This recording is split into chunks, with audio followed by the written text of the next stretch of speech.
that means that I can start. We were busy with the form of life of St. Francis. It is, and I was asking some questions. That is the text that Clare quotes complete, and what belongs to the oldest practices of Salesianism? In both cases, we have to say we don't know for sure. I really think that the form of life that Clare quotes is too short to be complete. But what should have been there more, we don't know. And regarding the oldest practices of Salesianism, we can come some part by reading left and right, as I did with going barefoot. But it is, to a large part, a question of educated guesswork and nothing more.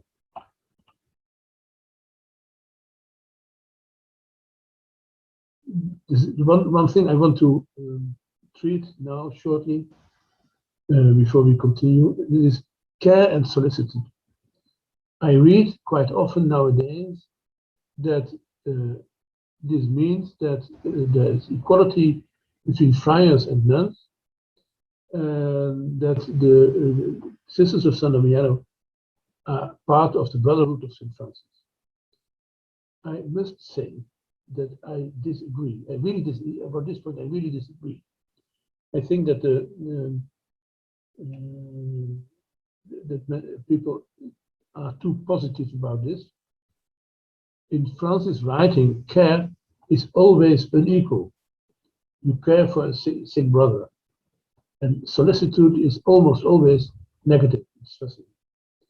Caring for someone in need is not bad, as Francis' meeting with the leper shows, but equality is something else. Poor Clare, or women in general, were never part of the general Franciscan chapter, as the Cistercian abbesses were in the beginning of the Cistercian order. So I think there's really inequality between friars and sisters. The friars are always leading, at least they think they are. And the sisters are, well, I'm not saying they're always following, because they do not, but they have another place. But that it was so in the 13th century does not mean, not at all, that we have to keep it that way. I come regularly in at the only Dutch monastery for, you say Trappisten sisters in English? Yeah, Trappisten sisters, and they had the system that the men had their own general chapter, and the women had their own separate general chapter, and they have been in a very long process of almost 50 years.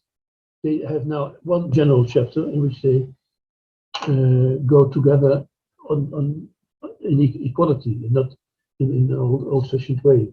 So I really think it's time that in the Franciscan world, this equality gets more attention. Okay, that's one of the things I wanted to say about the form of life of St. Francis. Then we go back to something we know less about, I suppose, Ugolino's actions. He was, I told you, papal legate in central Italy. He discovered, so to say, communities of women, and he asked Pope Honorius about it, and Pope Honorius makes him responsible for these groups. He wants that the groups are exempt, that is free from the bishops, but that poverty has to be a condition for them. And Ugolino obeys the Pope. I think he suggested it himself, and he writes a model exemption scheme with poverty as condition. So I'm not talking now about Ugolino's rule that comes next week, but about the way he writes about exemption. Jared, Peter, sorry to interrupt you. Yes. Could you just explain why poverty was a condition? In the previous slide, you said that poverty was to be a condition. Could you just explain why that's the case? Yeah, I come to that. It's part of the slides. Exemption means liberation, freedom of some obligations. And in this case, it centers on the relationship of the monasteries to the bishops. It's about questions as who is in charge, who says mass, who controls elections, who does the visitations. Normally, in medieval church law, all these things are the responsibility of the bishop, except when monasteries are exempted. It's the normal situation, usual situation is that the monasteries are under the responsibility of the bishop and they pay for it because the bishop, the diocese, cannot live off God's word alone. Now, the Pope wants to make the Order of Sancti Dominiani an exempt order with exempt monasteries and exempt, free of the obligations of the bishops. And now I'm coming to the money question, so to say, but I take some time more. Ugolino had met women who wanted to live not possessing anything, so they wanted to be poor themselves, except their common houses and oratories. These were given to them by some benefactors, but they, of course, wanted to keep control. The women wanted their freedom and poverty. The bishops did not want to lose control and income. The families did not want to lose control over their young girls, and Ugolino wanted the freedom of these groups. The Pope thought, if these women have no possessions, they have no obligations, nor the means to pay taxes. As long as that remains so, we can take them under our custody, make them exempt from the bishop without harming, in the economic sense, the bishop. And this is the way the Pope writes that to Ugolino. They are exempt as long as these women be without possessions, tithe, and funerary rites, from which damage may accrue to the ordinaries of the places and to other prelates of churches. If in the future it happens that they will have possessions, as you see, there's really a mistake in the early documents of Clare here. They do not know. It says in Latin they will have possessions. Or the other things mentioned above, we do not want these bishops or the others to be defrauded canonically under the pretext of such an exemption. Why did the Pope want it this way? You might say that he wanted the power, but that's too simple, I think. There's a really important economic point in it. That bishops are the master over monasteries and that the monasteries share part of their income for that is not bad, according in the view of Pope, but it's hard. It's hard because it goes with tithe, so it's tenth of land and harvest and things like that. So there's always quarrel about it.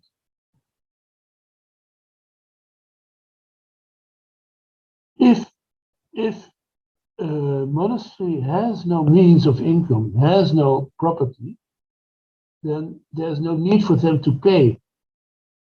You cannot pay if you don't have anything. So it gives them freedom, and it gives the Pope the freedom to do with those monasteries as he thinks is the best. So it has not so much to do with that poverty is an ideal for the Pope. It has to do with very practical things. Sisters can be free, or the Pope can have the authority over them if they are poor. Now, this is a complicated thing. And so questions come up, and these questions are put in the literature. Are the Cardinal and the Pope acting out of love for the sisters' poverty, or are they maneuvering to acquire all the power over them? Are the sisters afraid of the bishops, or are there other motives? And another question is, how, if at all, Franciscan way of life, Franciscan spirituality plays a role in this for the women? Are there connections between the different monasteries? Yeah, you can say that, but you do not know to what extent. Is this, Faustina, an answer to your question? Yes, yes. Okay, thank you. Then we Thank continue. you. Yeah, then we continue. So Ugolino had to make had to negotiate exemption and poverty together. He made a model for that, a model formula for this exemption in 1218, 1219. And this was used 9 times between 1224 and 1245 in Faenza, Milan, Verona, Cortona, Piacenza, Trent, Pamplona, and Salamanca. And there are 2 other exemption acts that I cannot understand fully because they are mixed together. They're the oldest of them, called Posito and Cide di Castello. Now, the fun of having internet is not only that you're able to Zoom, but also that if you know how to look for things, you can find all kinds of documents simply on the internet. And this is the model that Ugolino made. It's the last page of all the things he did during his legacy in Middle Italy, and it says there. And if you have this slide, not this way, but at home, then you can see here under the transcription. In 5 of the 10, 9, 5 of the 9, there is a condition, and that sounds like when the sisters will have possessions, then they will lose the exemption.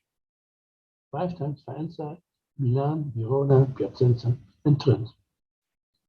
Now you must know that as far as I can see, I've been studying on this very long, and I think this is what is most probable. Before 1228, collective poverty was the standard for all the Damianite monasteries. After that year, perhaps after 1227, after that year, it faded away in most communities, but of course not in San Damiano. Ugolino's attitude to poverty changed in these years. In 1228, as Pope, he gave presents to Perugia. He had a confrontation that you all know with Clare. Nobody can say it in English. Fire me release me from the invitation of Christ. And in 1228, the privilege of poverty came also. A year later, in 1229, the monastery in Trent was moved to a new site. Now with a lot of possessions and even with type. And that is new, and I think that's in the history that was also for Ugolino for really a change that he made. And in 1230 he started to give possessions to Perugia, Foligno, and Cortona. And I have always asked myself, how did he get the money from which he gave possessions? But I suppose, I'm not sure, I suppose it's simply, he had as Pope, as any bishop, a large part of the income was a quarter, to be precise, was for poor people to distribute as alms. And I think that's the money from which he gave possessions to other monasteries. Now, I said he made a model. That model that I could translate it, but I think it's better to translate the oldest exemption act that you have from a concrete monastery. It's Faenza, 1224. And I have to, of course, simplified and abbreviated. Otherwise, we would lose too much time in explaining things. Now, sorry, I have to put off. No.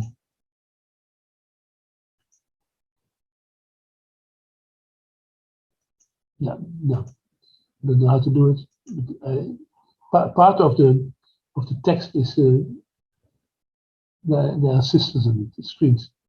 So have to see how we do it. We, Albert, by God's grace, Bishop of Enza, give with the assent of the chapter to Bartholomew for Cardinal Ugolino, in the name of the Church of Rome, Church of St. Mary of the Virgins, with all the appurtenances up until 20 tonaturae.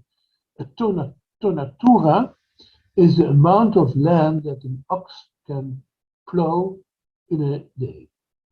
And this is an interesting, I think, interesting way of not of harming the poverty of the sisters, but of preserving the harm of the sisters by saying they may have some land, not much, but some land, so 20 tonatura.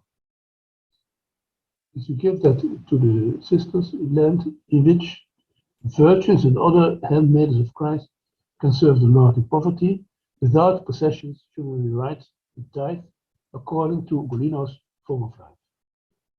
We give this place the same liberty as the monasteries in Perugia, Siena, and Lucca. And then at last point, when the sisters will have possessions, or when they leave the form of life, then they will lose the exemption and return freely into our jurisdiction. So this is the contract that was made. The contract that was made. Now, you see here Perugia, Siena, and Lucca. And to show you that it really is like that, I have here the part of the original contract of the model, de Perugio, de Celis, and de Lucca. What you see is that Assisi, San Damiano, is lacking, is not there. So many scholars know for sure that is because San Damiano does not belong there. It's not part of the order of San Damiano, so to say. But I say, no, you must not trust one document alone. You have to continue reading.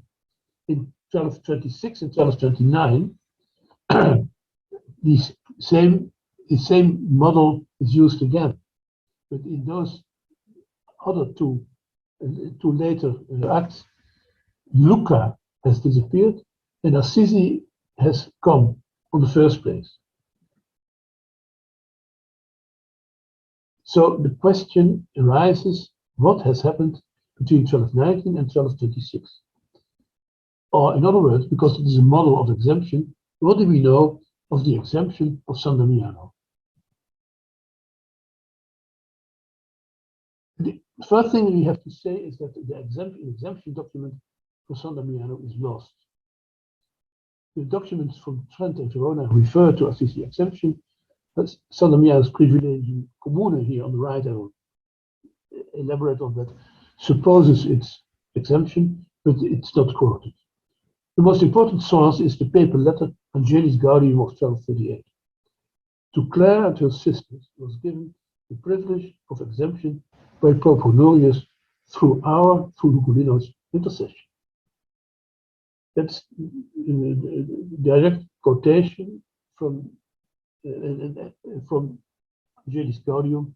It's also an indication that it was really given, exemption was really given to San Damiano. But the interesting point is through our intercession by Pope Honorius.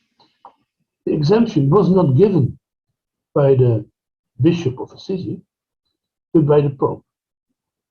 Now, the normal situation is that you can see that if you study enough exemption acts, the normal situation is that the Bishop of the place concedes the exemption.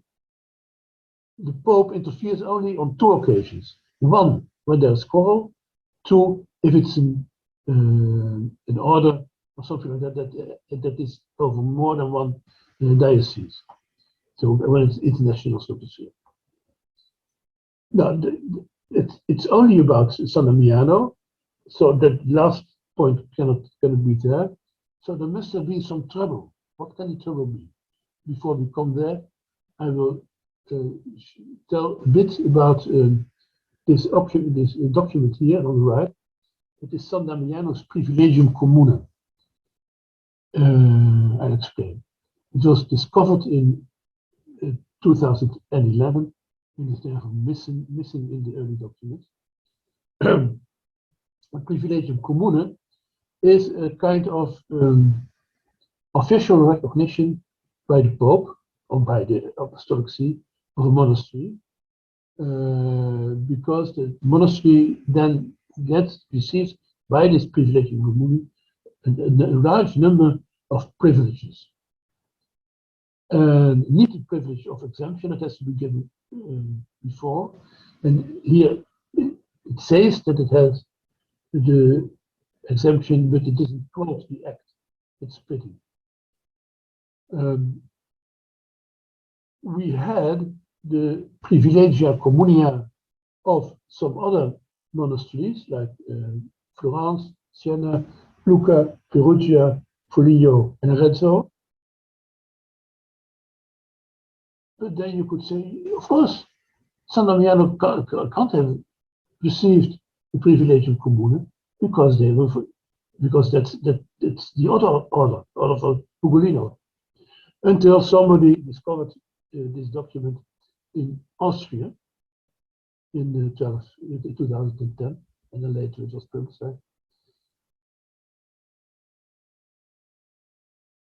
And I remember I was in America, in St. Bonaventure, and I saw the article in which it was published, and I was angry. I was really very angry because I had always thought that San Damiano is too poor, too insignificant in this sense, and didn't need privilege that is protecting its possessions. That is one of the most important functions of the privilegium commune for other monasteries, not for those that I called Perugia, Arezzo, and so on, because there it's not summed up the possessions. They don't have possessions, but normally it's only for protecting of property. That's privilegium commune, and it's really very interesting that it is discovered, because it shows that San Damiano is much more part of the other, belongs to the other monasteries and the other monasteries, San Damiano, than normally is assumed. What do we know of San Damiano's exemption? I told you, it's only with a conflict or with an interdiocesan order. But what was wrong in Assisi? We have to ask them. What was wrong with the Bishop of Assisi, so to say? What kind of problem was that? And then you can think anything. Did Clare resist liberation from the bishop, for instance? You say Collatine sisters? They traditionally did not have an exemption. So perhaps it's possible. Didn't want to play the power between Pope, Bishop, and so forth. Was the Pope teasing Clare? Would exemption interfere with the body fires? I've been investigating this kind of thing. Not all of them. It is much simpler, and I cannot understand quite well that nobody ever has made this connection before. The problem was the bishop. The first suspect is Bishop Guido II, who, and I quote, of course, as a roaring lion, circuit queers cadevered, went about seeking who he might devour anybody who was in favor of exemption. During the lifetime of Francis and Clare, Assisi had two bishops, the one after the other, and both were called Guido. The first had Francis in the beginning of his conversion, and he was very favorable to Francis and his brothers. The second became a bishop around 1212. This is around the moment that Clare went to San Damiano. Around that time, it's not exactly clear when.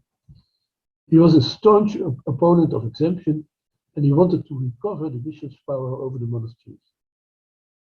In 1222, Pope Honorius settled a dispute between Guido II and the San Benedetto monastery with a letter that is very helpful to us. It is preserved, is included in the law book of that time, the Decretals of Gregory IX, because the letter explains in detail the relationship between the bishop and an exempted monastery. So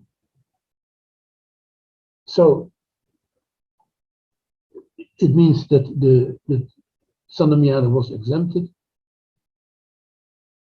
It does not mean that San Damiano was was no part of the monasteries of Ugolino. No, it was one part of them.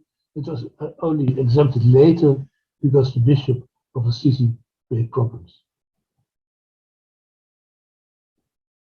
San Damiano had, as the other monasteries, the obligation to live in poverty, not as a privilege, but as a duty, not granted by Pope Innocent III, as Clare says in the Testament, but imposed by Honorius and Gregory.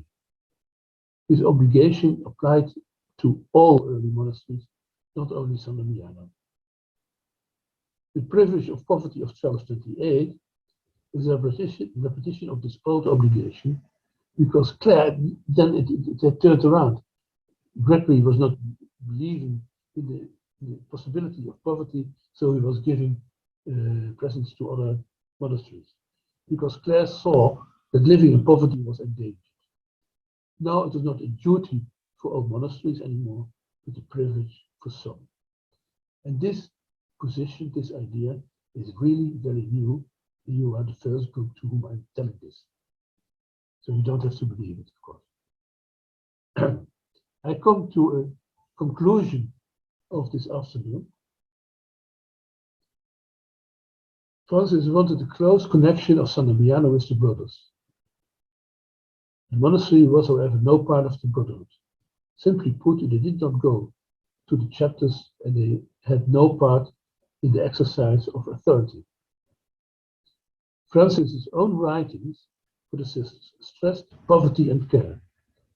San Damiano could be safe about these points, but especially care was not guaranteed for the other monasteries. We will come back to this because it's one of them. No, it's the most important problem for the other monasteries. The Apostolic See wanted the first Damianites to be poor to avoid conflicts with the local hierarchy.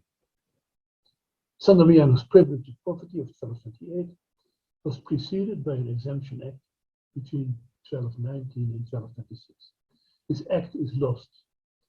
It must have been close to Hugo's model because in its turn it had to serve as a model. Sisters, this is what I have prepared for today, and I hope that you have a lot of comments on it.